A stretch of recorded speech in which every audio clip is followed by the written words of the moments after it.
ओम शांति। आज 30 जुलाई 2025 की साकार मधुर महावाक्य है। आज की मधुर महावाक्य में बाबा बोले, मीठे बच्चे, माया दुश्मन तुम्हारे सामने है, इसलिए अपनी बहुत बहुत संभाल करनी है। अगर चलते चलते माया में फंस गए तो अपनी तकदीर को लकीर लगा देंगे। माया दुश्मन तुम्हारे सामने है, इसलिए अपनी बहुत बहुत संभाल करनी है। अगर चलते चलते माया में फंस गए तो अपनी तकदीर को लकीर लगा देंगे। प्रश्न है, तुम राजयोगी बच्चों का मुख्य कर्तव्य क्या है? तुम राजयोगी बच्चों का मुख्य कर्तव्य क्या है? उत्तर है पढ़ना और पढ़ाना। यही तुम्हारा मुख्य कर्तव्य है। तुम हो ईश्वरीय मत पर। तुम्हें कोई जंगल में नहीं जाना है। घर गृहस्थ में रहते शांति में बैठ बाप को याद करना है। अल्फ और बे यानी बाबा और बादशाही, इन्हीं दो शब्दों में तुम्हारी सारी पढ़ाई आ जाती है। ओम शांति। बाप भी ब्रह्मा द्वारा कह सकते हैं कि बच्चों गुड मॉर्निंग, परंतु फिर बच्चों को भी रिस्पॉन्ड देना पड़े। कल भी बाबा बोले थे ना कि रिस्पॉन्ड देना पड़े। आज भी बाबा क्या कह रहे हैं कि बाप भी ब्रह्मा द्वारा कह सकते हैं कि बच्चों गुड मॉर्निंग, है ना, परंतु फिर बच्चों को भी रिस्पॉन्ड देना पड़े। यहाँ है ही बाप और बच्चों का कनेक्शन।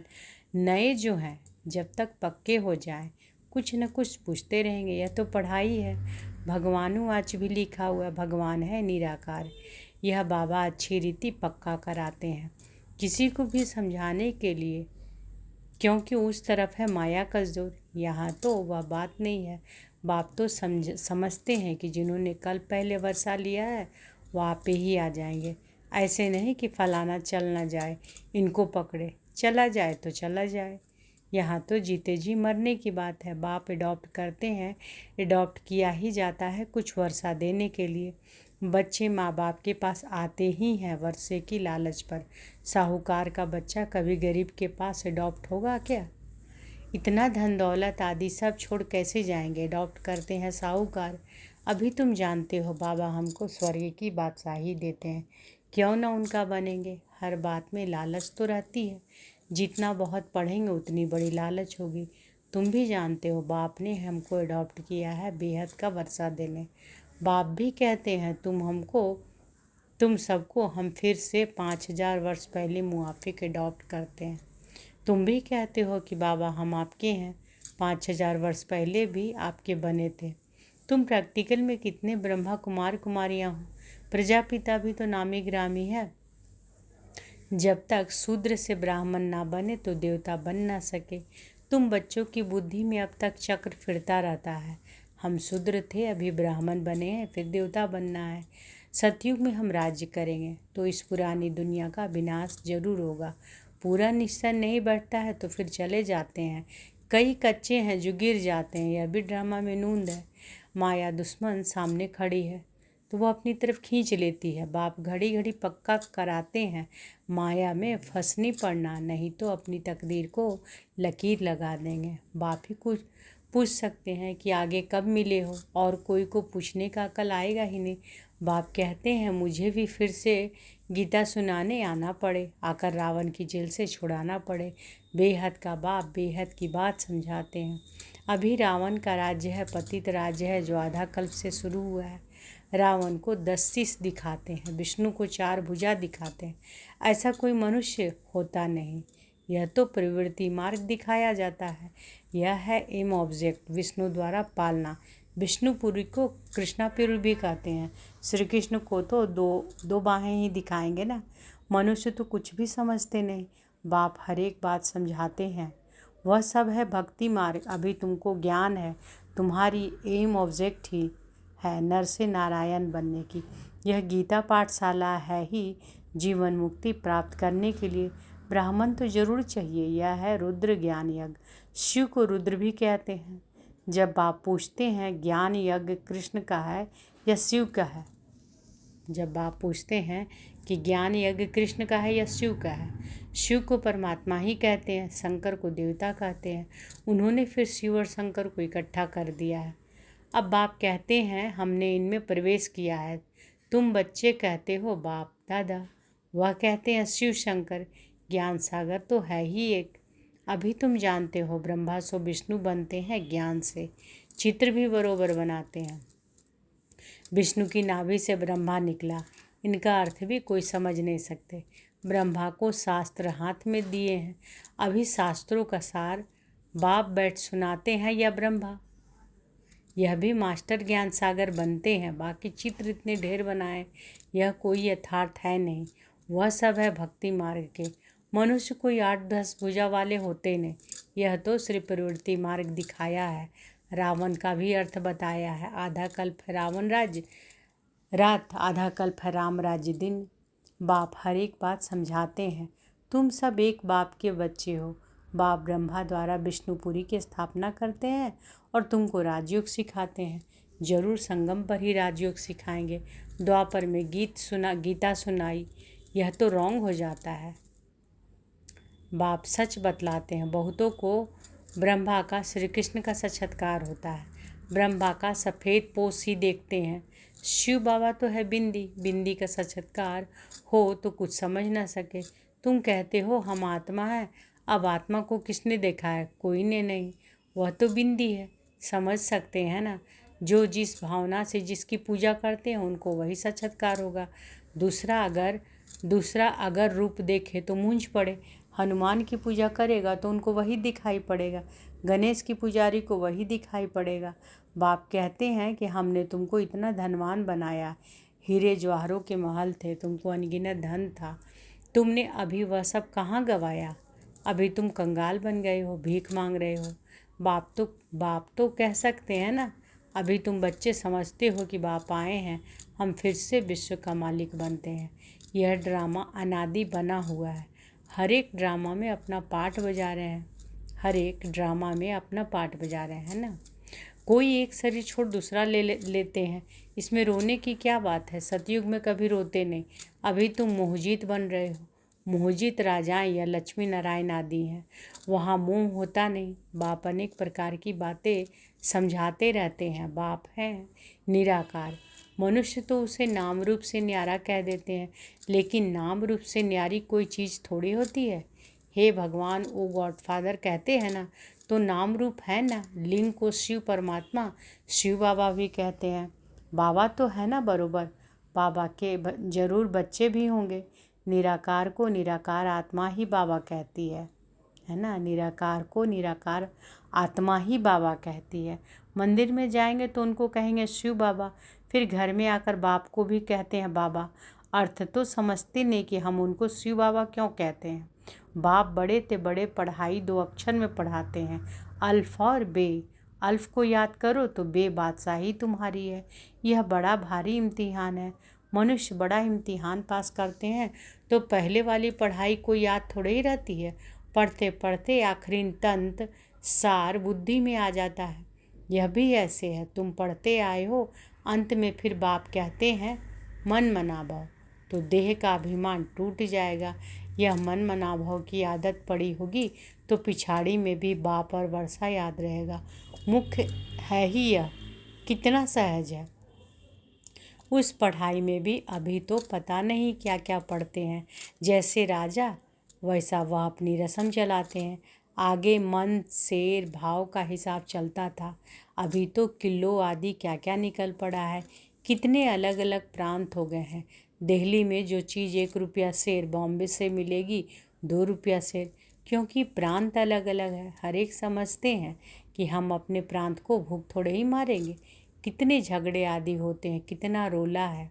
भारत कितना सॉल्वेंट था, फिर 84 का चक्र लगाते इंसॉल्वेंट बन पड़े। कहाँ जाता है हीरे जैसा जन्म, अमोलक कौड़ी बदले खोया रे। बाप कहते हैं कि तुम कौड़ियों के पिछाड़ी क्यों मरते हो? अब तो बाप से वर्षा लो, पावन बनो। बुलाते भी हो कि हे पतित पावन बनाओ, तो इससे सिद्ध है पावन थे, अब नहीं है, अभी है ही कलयुग। बाप कहते हैं मैं पावन दुनिया बनाऊंगा तो पतित दुनिया का जरूर विनाश होगा। इसलिए ही यह महाभारत लड़ाई है जो इस रुद्र ज्ञान यज्ञ से प्रज्वलित हुई है। ड्रामा में तो यह विनाश होने की भी नूंद है। पहले तो बाबा को साक्षात्कार हुआ, देखा इतनी बड़ी रजाई मिलती है तो बहुत खुशी होने लगी। फिर विनाश का साक्षात्कार भी कराया।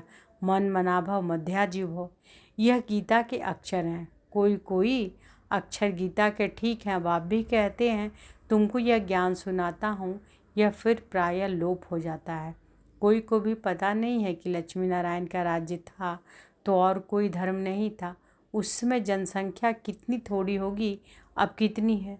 तो यह चेंज होनी चाहिए। ज़रूर विनाश भी चाहिए, महाभारत लड़ाई भी है, ज़रूर भगवान भी होगा। शिव जयंती मनाते हैं तो शिव बाबा ने क्या कर किया वह भी नहीं जानते हैं। अब बाप समझाते हैं गीता से श्री कृष्ण की आत्मा को राजाई मिली।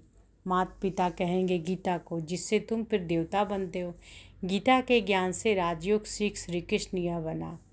गीता के ज्ञान से राजयोग सीख श्री कृष्ण यह बना। उन्होंने फिर शिव बाबा के बदले श्री कृष्ण का नाम डाल दिया है। तो बाप समझाते हैं यह तो अपने अंदर पक्का निश्चय कर लो, कोई उल्टी सुल्टी बात सुनाकर तुम्हें गिरा ना दे। बहुत बातें पूछते हैं, विकार बिगड़ सृष्टि कैसे चलेगी, यह कैसे होगा। अरे तुम खुद कहते हो यह वाइसलिस दुनिया थी, संपूर्ण निर्विकारी कहते हो ना, फिर विकार की बात कैसे हो सकती है। अब तुम जानते हो बेहद के बाप से बेहद की बादशाही मिलती है, तो ऐसे बाप को क्यों नहीं याद करेंगे। यह है ही पति दुनिया। कुंभ के मेले पर कितने लाख हो जाते हैं। अब कहते हैं कि वहाँ एक नदी गुप्त है। अब नदी गुप्त हो सकती है क्या। यहाँ भी गौमुख बनाया है। कहते हैं गंगा यहाँ आती है। अरे गंगा अपना रास्ता लेकर समुद्र में जाएगी कि यहाँ तुम्हारे पास पहाड़ पर आएगी। भक्ति मार्ग में कितने धक्के हैं। ज्ञान भक्ति फिर है वैराग्य। एक है हद का वैराग, दूसरा है बेहद का। सन्यासी घर बार छोड़ जंगल में रहते हैं, यहाँ तो वह बात नहीं। तुम बुद्धि से सारी पुरानी दुनिया का सन्यास करते हो। तुम राजयोगी बच्चों को मुख्य कर्तव्य है पढ़ना और पढ़ाना। तो राजयोगी बच्चों का मुख्य कर्तव्य क्या है, पढ़ना और पढ़ाना। अब राजियों को इस जंगल में थोड़े ही सिखाया जाता है, यह स्कूल है, ब्रांचेज निकलती जाती है। तुम बच्चे राजयोग सीख रहे हो, शिव बाबा से पढ़े हुए ब्राह्मण ब्राह्मणियाँ सिखाते हैं। एक शिव बाबा थोड़े ही सबको बैठ के सिखाएंगे। तो यह हुई पांडव गवर्नमेंट। तुम हो ईश्वरीय मत पर, यहाँ तुम कितना शांति में बैठे हो। बाहर तो अनेक हंगामे हैं। बाप कहते हैं कि 5 विकारों का दान दो तो ग्रहण छूट जाएगा। मेरे बनो तो मैं तुम्हारी सब कामनाएं पूरी कर दूंगा। तुम बच्चे जानते हो कि अभी हम सुखधाम में जाते हैं, दुखधाम को आग लगनी है। बच्चों ने विनाश का साक्षात्कार भी किया है। अब टाइम बहुत थोड़ा है, इसलिए याद की यात्रा में लग जाएगा तो याद की यात्रा में लग जाएंगे तो विकर्म विनाश होंगे और उच्च पद पाएंगे। अच्छा, तो बाबा क्या बोले। बाबा बोले अब टाइम बहुत थोड़ा है, इसलिए याद की यात्रा में लग जाएंगे तो विकर्म विनाश होंगे और उच्च पद पाएंगे। अच्छा, मीठे मीठे सिकी लदे बच्चों प्रति माता पिता बाप दादा का याद प्यार और गुड मॉर्निंग। रूहानी बाप की रूहानी बच्चों को नमस्ते। हम रूहानी बच्चों की रूहानी माता पिता बाप दादा को याद प्यार गुड मॉर्निंग और नमस्ते नमस्ते नमस्ते। शुक्रिया बाबा शुक्रिया। धारणा के लिए मुख्य सार पहला है, बाप के वर्षे का पूरा अधिकार लेने के लिए जीते जी मरना है, एडॉप्ट हो जाना है। कभी भी अपनी ऊंची तकदीर को लकीर नहीं लगानी है। दूसरा, कोई भी उल्टी सुल्टी बात सुनकर संशय में नहीं आना है। ज़रा भी निश्चय ना हिले, इस दुखधाम को आग लगने वाली है, इसलिए इससे अपना बुद्धि योग निकाल लेना है। आज बाबा ने वरदान दिया है तो अनुभव करें कि बाबा का वरदानी हाथ मेरे सिर पर है और बाबा ने वरदान दिया, विशेषता रूपी संजीवनी बूटी द्वारा मूर्छित को सुरजित करने वाले विशेष आत्मा भव। विशेषता रूपी संजीवनी बूटी द्वारा मूर्छित को सुरजित करने वाले विशेष आत्मा भव। हर आत्मा को श्रेष्ठ स्मृति की विशेषताओं की स्मृति रूपी संजीवनी बूटी खिलाओ। हर आत्मा को श्रेष्ठ स्मृति की विशेषताओं की स्मृति रूपी संजीवनी बूटी खिलाओ तो वह मूर्छित से सुरजित हो जाएगी। विशेषताओं के स्वरूप का दर्पण उसके सामने रखो। दूसरों को स्मृति दिलाने से आप विशेष आत्मा बन ही जाएंगे। अगर आप किसी की कमज़ोरी को सुनाएंगे तो वह छिपाएंगे, टाल देंगे। आप विशेषता सुनाओ तो स्वयं ही वह अपनी कमज़ोरी स्पष्ट अनुभव करेंगे। इसी संजीवनी बूटी से मूर्छित को सुरजीत कर उड़ते चलो और उड़ाते चलो। स्लोगन है, नाम मान शान व साधनों का संकल्प में भी त्याग ही महान त्याग है। नाम मान शान व साधनों का संकल्प में भी त्याग ही महान त्याग है। आज के अव्यक्त इशारे हैं, संकल्पों की शक्ति जमाकर श्रेष्ठ सेवा के निमित्त बनो। निमित्त बने हुए बच्चों को विशेष अपने हर संकल्प के ऊपर अटेंशन देना चाहिए, है ना। तो हम सब कौन है? निमित्त, है ना। निमित्त बने हुए बच्चों को विशेष अपने हर संकल्प के ऊपर अटेंशन देना चाहिए। जब आप निर्विकल्प निर्व्यर्थ संकल्प रहेंगे तब बुद्धि ठीक निर्णय करेगी। निर्णय ठीक है तो निवारण भी सहज कर लेंगे। निवारण करने के बजाय अगर आप ही कारण कारण कहेंगे तो आपके पीछे वाले भी हर बात में कारण बताते रहेंगे। तो आज की मधुर महावाक्य में बाबा क्या बोले? बाबा बोले कि माया दुश्मन तुम्हारे सामने है, इसलिए अपनी बहुत बहुत संभाल करनी है। अगर चलते चलते माया में फंस गए तो अपनी तकदीर को लकीर लगा देंगे। राजयोगी बच्चों का मुख्य कर्तव्य क्या है? पढ़ना और पढ़ाना, यही तुम्हारा मुख्य कर्तव्य है। तुम हो ईश्वरीय मत पर। बाबा कहते हैं कि तुम्हें कोई जंगल में नहीं जाना है, घर गृहस्थ में रहते शांति में बैठ बाप को याद करना है। अल्फ और बे, अल्फ यानी बाबा अल्लाह, बे यानी बादशाही, इन्हीं दो शब्दों में तुम्हारी सारी पढ़ाई आ जाती है। फिर बाबा क्या बोले? बाप भी ब्रह्मा द्वारा कह सकते हैं कि बच्चों गुड मॉर्निंग, परंतु फिर बच्चों को भी रिस्पॉन्ड देना पड़े। यहाँ है ही बाप और बच्चों का कनेक्शन। अच्छा, शुक्रिया बाबा, शुक्रिया। ओम शांति।